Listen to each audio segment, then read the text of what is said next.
मुख्तलिफ दहशतगर्द सरगर्मियों के सिलसिले में एनआईए की तरफ से तमिलनाडु के 15 मुकामात पर एक साथ धावे किए गए हैं। चेन्नई के अलावा दूसरे इलाकों से खबर मिल रही है कि मयिलादुथुराई और चेन्नई के ये इलाकों पर यहाँ धावे हुए हैं। इसके साथ साथ तिरुमलाई वसल के इलाके में भी धावे किए गए हैं।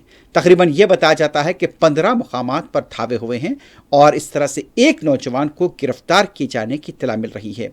ये इत्तलात मिल रही है कि यहाँ पर 2019 के रामलिंगम कत्ल वाक़े के साथ साथ दूसरी दहशतगर्द सरगर्मियों दाइश के लिए रिक्रूटमेंट यानी कि तकर्रुरात के सिलसिले में भी यहाँ पर धावे किए गए हैं। अभी इस सिलसिले में मजीद तफसीलात आनी बाकी हैं। सुबह के अवलिन सातों से यहाँ पर धावों का आगाज हुआ था। 25 साल नौजवान को मयिलादुथुराई चेन्नई से गिरफ्तार किए जाने की इत्तला मिल रही है। इसके अलावा जो इत्तलात आ रही हैं कि तिरुमलावसल के इलाकों में भी धावे किए गए हैं। इन धावों के दौरान पुलिस का वसीतर बंदोबस्त देखा गया है। मुबैना दहशतगर्द सरगर्मियों जिसमें दाइश के लिए भर्तियों के सिलसिले में भी एनआईए की तरफ से धावे होने की इत्तलात मिल रही हैं।